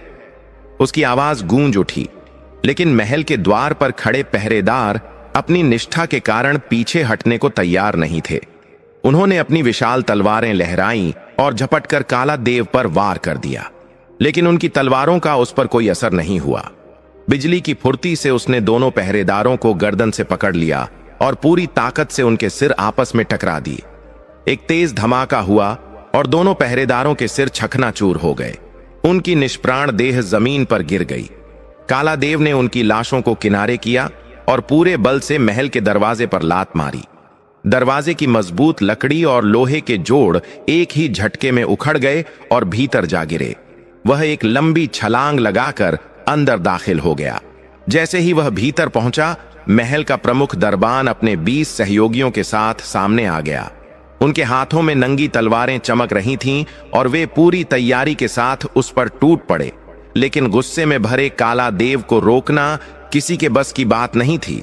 उसने एक के बाद एक पहरेदारों को पकड़कर धराशायी कर दिया। उनकी तलवारें उसके लोहे जैसे शरीर पर बेअसर थीं। देखते ही देखते पूरा दल खत्म हो गया। अब उसके सामने कोई बाधा नहीं थी। वह तेजी से दौड़ता हुआ महल के अंदर चला गया। बुढ़िया ने पहले ही उसे गुप्त कक्ष के बारे में बता दिया था, इसलिए वह जानता था कि उसे कहां जाना है। उसने नीचे उतरती हुई सीढ़ियों को पार किया और विशाल दरवाजे के सामने आकर रुका। यह दरवाजा अंदर से बंद था। उसने पूरी ताकत से लात मारी और दरवाजा धमाके के साथ अंदर गिर पड़ा। जैसे ही दरवाजा टूटा, अंदर बैठे भूतनाथ जादूगर की ध्यान मग्न साधना भंग हो गई। वह अचंभे में उठ खड़ा हुआ, लेकिन इससे पहले कि वह कुछ समझ पाता, कालादेव उस पर झपट पड़ा और उसकी गर्दन कसकर पकड़ ली। मैं तुम्हें टुकड़े टुकड़े कर दूंगा। तुम्हारी हिम्मत कैसे हुई मेरी होने वाली पत्नी के दिमाग पर कब्जा करने की और उसे बेहोश करने की? कालादेव ने गुस्से में कांपते हुए कहा और भूतनाथ जादूगर को झंझोड़ डाला। भूतनाथ जादूगर की आंखों में भय और हैरानी थी।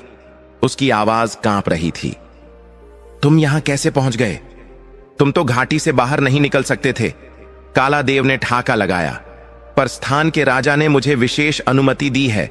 मैं यहां अपनी राजकुमारी को बचाने आया हूं। काला देव ने उसकी गर्दन पकड़कर खींचा और सीढ़ियों की ओर बढ़ चला।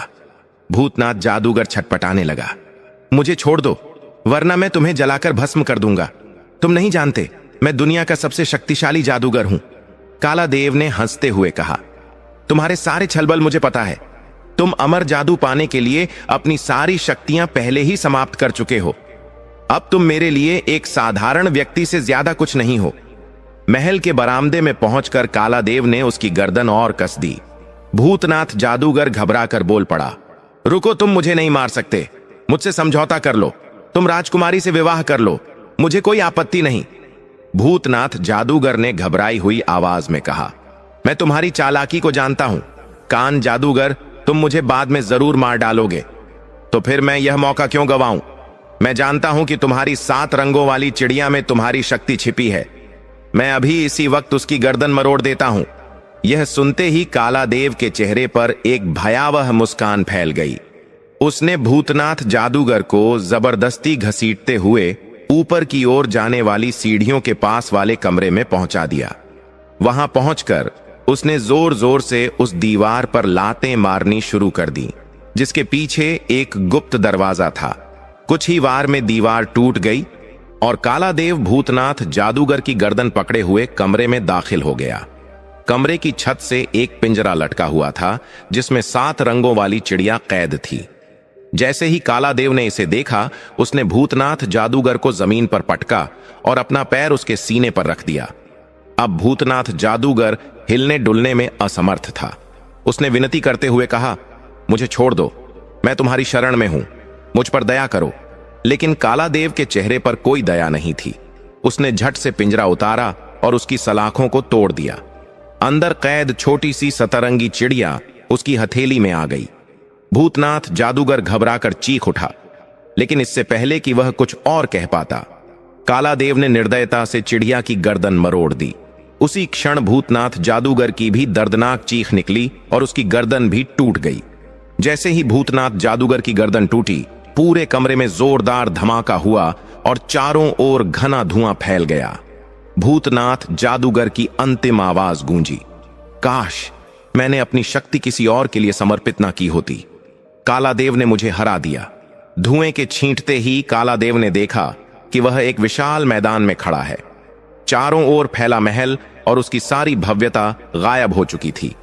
उसे समझ आ गया कि यह पूरा महल जादू से बना था और भूतनाथ जादूगर की मृत्यु के साथ ही यह भी विलुप्त हो गया। तभी उसके मन में विचार आया कि राजकुमारी भी अब होश में आ चुकी होगी। उसने देर के बिना आकाश में छलांग लगाई और तेज गति से अपने महल की ओर उड़ चला। उधर राजकुमार कार्तिक तेजी से अमृत लोक की पहाड़ियों की ओर बढ़ रहा था। उसे पता था कि पहले उसे काला देव से लड़ना होगा और फिर भूतनाथ जादूगर का अंत करना पड़ेगा। इसके बाद ही वह राजकुमारी रफ्तार को वापस अपने राज्य ले जा सकता था। सफर लंबा था, इसीलिए उसे अमृत लोक की पहाड़ियों तक पहुंचने में 3 दिन लग गए। तीसरे दिन जब वह पहाड़ियों के निकट पहुंचा तो उसने वहीं रुककर अपनी जेब से वह तख्ती निकाली जो एक बुजुर्ग ने उसे दी थी। राजकुमार कार्तिक ने तख्ती को देखते हुए कहा, हे तख्ती, मुझे बताओ, क्या मैं सही स्थान पर पहुंच गया हूं और मैं काला देव को कैसे हरा सकता हूं? जैसे ही उसने यह शब्द कहे, तख्ती पर चमकती हुई इबारत उभर आई, राजकुमार कार्तिक, तुम सही स्थान पर पहुंच चुके हो, लेकिन काला देव से लड़ने के लिए तुम्हें अपनी बुद्धि और शक्ति दोनों पर भरोसा करना होगा। वह अत्यंत शक्तिशाली देव है जिस पर कोई तलवार, तीर या खंजर असर नहीं करता। उसका जीवन उन 2 खोपड़ियों में समाया हुआ है जिन्हें वह हर समय अपने गले में लटकाए रखता है। यदि तुम किसी भी तरह अपनी तलवार के एक ही वार से दोनों खोपड़ियों को एक साथ तोड़ सको तो तुम उसे पराजित कर सकते हो। तख्ती पर लिखी बातों को पढ़कर राजकुमार कार्तिक ने गहरी सांस ली और तख्ती को वापस अपनी जेब में रख लिया। अब उसे यह तो पता चल गया था कि काला देव की मृत्यु किस चीज में छिपी है, लेकिन यह जानकर वह हैरान था कि काला देव इतना ताकतवर है कि कि उस पर कोई भी हथियार असर नहीं करता। फिर भी उसने कभी हिम्मत नहीं हारी थी। अभी उसका घोड़ा कुछ ही दूर गया था कि अचानक एक बड़ी चट्टान की ओट से एक बूढ़ी औरत बाहर आई। वह इतनी वृद्ध थी कि उसके सिर के बाल ही नहीं बल्कि भौहें और पलकें भी सफेद हो चुकी थीं।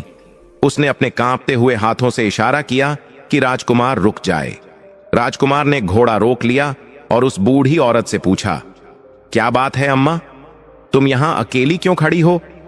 बूढ़ी औरत ने गंभीर स्वर में कहा, मैं काला देव के महल से निकलकर यहां तुम्हारा इंतजार कर रही थी, क्योंकि मैं जानती हूं कि तुम राजकुमारी स्वर्णलता को बचाने के लिए काला देव से युद्ध करने जा रहे हो। लेकिन याद रखना, काला देव इतना शक्तिशाली है कि वह तुम्हें एक ही झटके में समाप्त कर सकता है। राजकुमार ने आश्चर्य से पूछा, अम्मा, तुम्हें यह सब कैसे पता? और तुम्हारा काला देव से क्या संबंध है? बूढ़ी औरत ने धीरे धीरे अपनी पूरी कहानी सुनाई। कैसे वह काला देव की दासी थी, कैसे काला देव भूतनाथ जादूगर के माध्यम से और भी अधिक शक्तिशाली बनना चाहता था, और कैसे उसने मौका पाकर खुद को उस बंधन से मुक्त किया था। उसने यह भी बताया कि भूतनाथ जादूगर के मरते ही राजकुमारी स्वर्णलता होश में आ गई थी और वह स्वयं वहां मौजूद थी। मैंने उसे शांत किया और समझाया कि जब तक काला देव का अंत नहीं होगा तब तक वह महल से बाहर नहीं जा सकती। इसलिए मैंने उसे वहीं छोड़कर तुम्हारा इंतजार करने का निश्चय किया, बूढ़ी औरत ने कहा। राजकुमार ने राहत की सांस ली और कहा, यह तो अच्छा हुआ कि एक दुश्मन तो खुद ही खत्म हो गया। लेकिन अम्मा, तुमने हमारे लिए इतना कुछ किया, आखिर क्यों, जबकि तुम आदमियों की दुनिया से तो नहीं हो? बूढ़ी औरत की आंखों में करुणा झलकने लगी। उसने कहा, मैं जब राजकुमारी स्वर्णलता को देखा तो मुझे उस पर दया आ गई।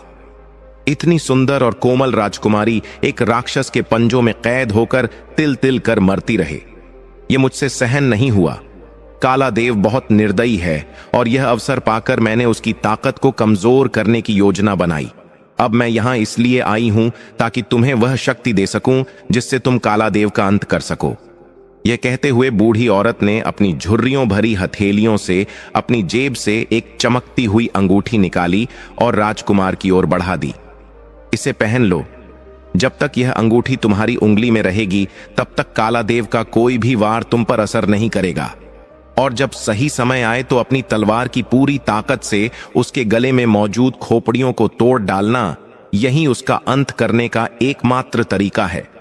राजकुमार ने अंगूठी अपने हाथ में ले ली और जैसे ही उसने उसे पहना वह एक अजीब ऊर्जा से भर गया। लेकिन जैसे ही उसने बूढ़ी औरत की ओर देखा, वह वहां से गायब हो चुकी थी। राजकुमार ने इस चमत्कारी सहायता के लिए भगवान का धन्यवाद किया और फिर अंगूठी को अपनी उंगली में पहनकर घोड़े को पूरी ताकत से दौड़ा दिया। वह पहले पहाड़ी पर चढ़ा और फिर दूसरी ओर उतरने लगा। रास्ते में ही उसने देखा कि एक विशाल और भयानक दानव धरती से निकल रहा है। उसके गले में 2 मानव खोपड़ियां लटकी हुई थीं और वह गुस्से से गरजते हुए अपने विशाल हाथों को ऊपर उठाए खड़ा था। कुछ ही पलों में वह पूरी तरह से धरती से बाहर आ गया और राजकुमार की ओर दौड़ने लगा। राजकुमार ने भी अपनी तलवार को लहराते हुए घोड़े को उसकी ओर तेजी से बढ़ाया। काला देव गुस्से से गरजता हुआ आगे बढ़ा और उसने पूरी ताकत से राजकुमार पर वार करने के लिए हाथ उठाया, लेकिन उसी क्षण घोड़ा डरकर उछल पड़ा। काला देव का वार घोड़े की गर्दन पर पड़ा और घोड़ा राजकुमार सहित दूर जाकर गिर पड़ा, मानो वह रबर की कोई वस्तु हो। राजकुमार गिरते ही फुर्ती से उठ खड़ा हुआ।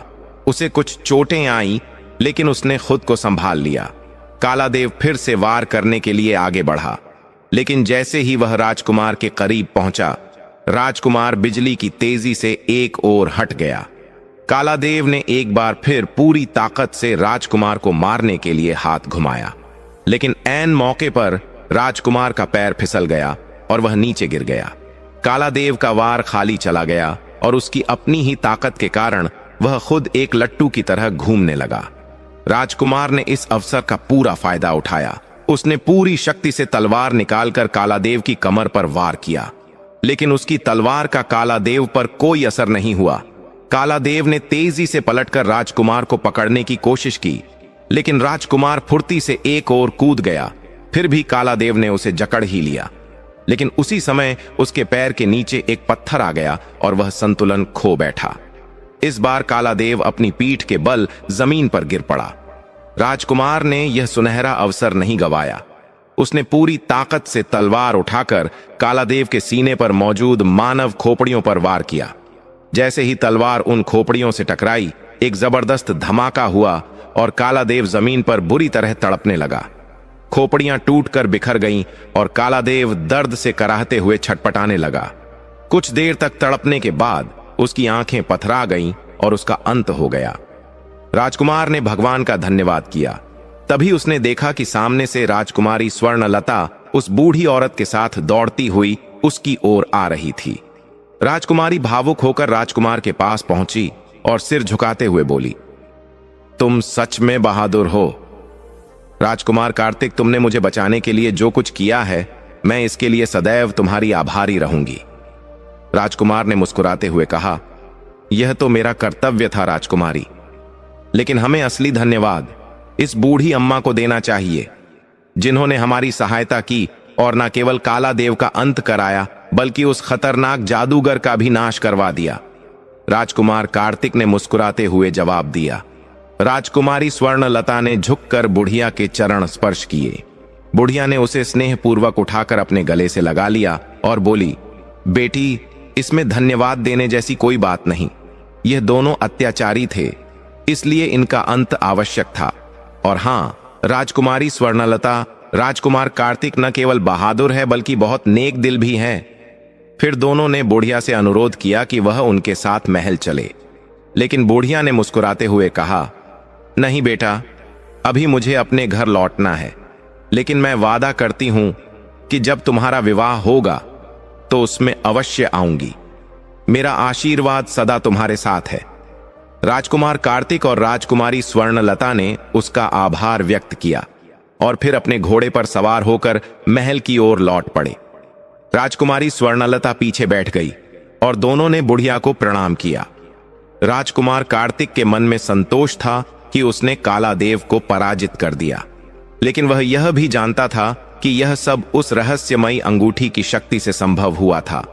यदि अंगूठी ना होती तो शायद वह कालादेव का सामना नहीं कर पाता। उसे इस बात का भी संतोष था कि घोड़ा सुरक्षित था और पूरी यात्रा बिना किसी बाधा के पूरी हुई। घंटों की यात्रा के बाद अंततः वे राजा अमृतलोक के महल पहुंचे। जब पूरे नगर को यह समाचार मिला कि राजकुमारी स्वर्णलता सुरक्षित लौट आई है, तो पूरे राज्य में उत्सव का माहौल छा गया। लोग खुशी से नाचने लगे। जब राजा को यह शुभ समाचार मिला तो वह तुरंत राजमहल के द्वार की ओर नंगे सिर और नंगे पैर दौड़ पड़ा। उसने अपनी बेटी को गले से लगा लिया और उसकी आंखों से अश्रुधारा बहने लगी। फिर वह राजकुमार कार्तिक की ओर मुड़ा और उसकी वीरता के लिए धन्यवाद दिया। राजा ने पूरे राज्य में उत्सव मनाने की घोषणा की। महल को दीपों से सजाया गया और हर ओर आनंद का वातावरण था। रात को जब राजकुमार कार्तिक विश्राम के लिए अपने कक्ष में गया तो राजा ने डरते डरते राजकुमारी स्वर्णलता से पूछा, बेटी, क्या तुम राजकुमार कार्तिक के साथ विवाह के लिए सहमत हो?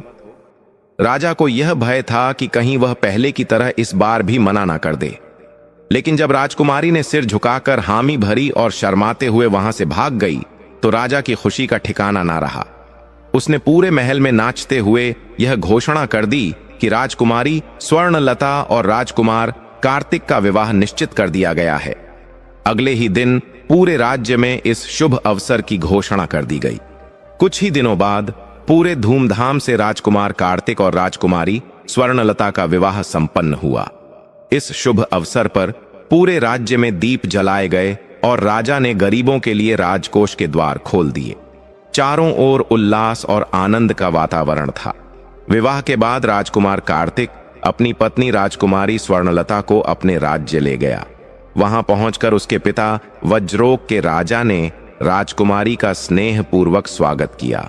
उन्हें भी अपनी पुत्रवधू अत्यंत प्रिय लगी। इस प्रकार राजकुमार कार्तिक और राजकुमारी स्वर्णलता ने अपने जीवन की नई यात्रा प्रेम और सुख शांति के साथ प्रारंभ की। दर्शक बंधु, यह कथा अभी यहीं पर खत्म नहीं होती। अभी हम बुधवार के दिन भगवान गणेश की उस दिव्य कथा को सुनेंगे जिसे सुनने मात्र से जीवन के सारे दुख स्वयं मिट जाएंगे। सदियों पहले एक छोटा सा राज्य था, सुखपुर। वहां का राजा था महाधर्मी, पर एक बड़ी कमजोरी उसका जीवन बार बार बिगाड़ देती थी, गुस्सा। वह तनिक सी बात पर क्रोधित हो जाता, प्रजा से भी कटु वचन बोल देता। मंत्रियों ने समझाया, राजगुरु ने भी कई बार कहा, महाराज, क्रोध सबसे बड़ा शत्रु है, यह मनुष्य को स्वयं से दूर कर देता है। लेकिन राजा का मन नहीं बदला। एक दिन बुधवार आया।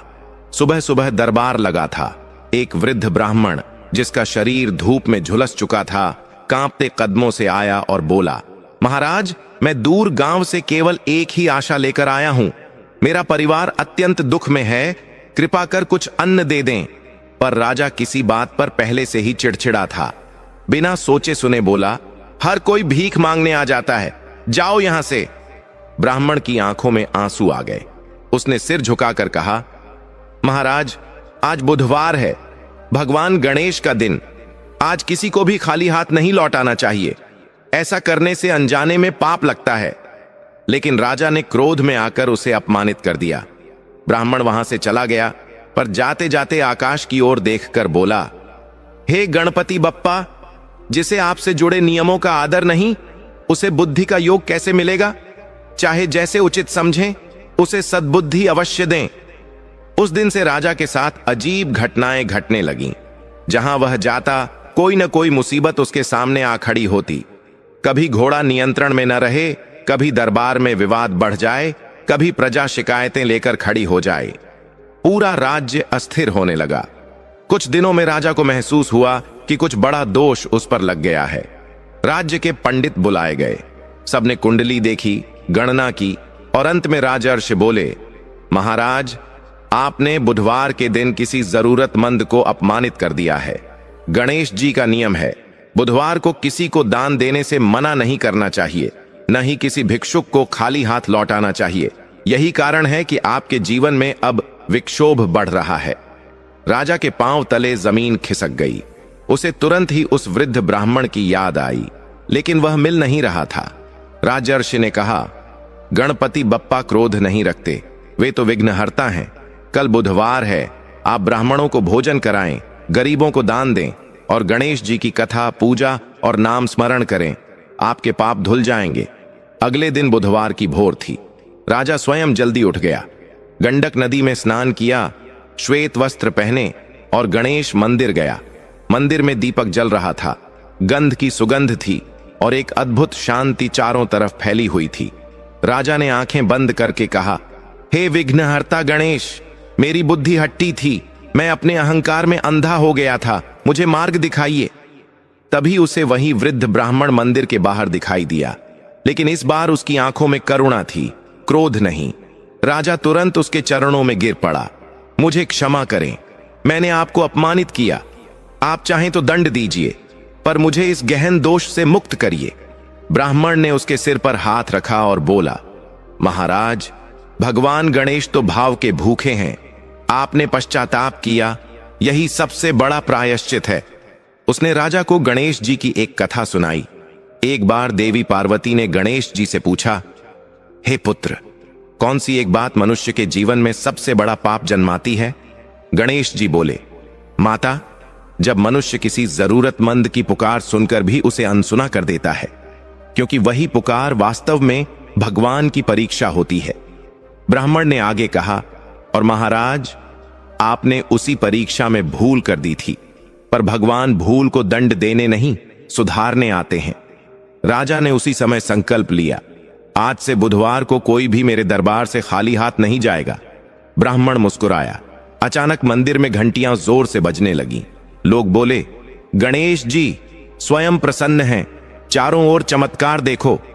राज्य में उसी दिन से शांति लौटने लगी। झगड़े शांत, रोग दूर, धन की वृद्धि।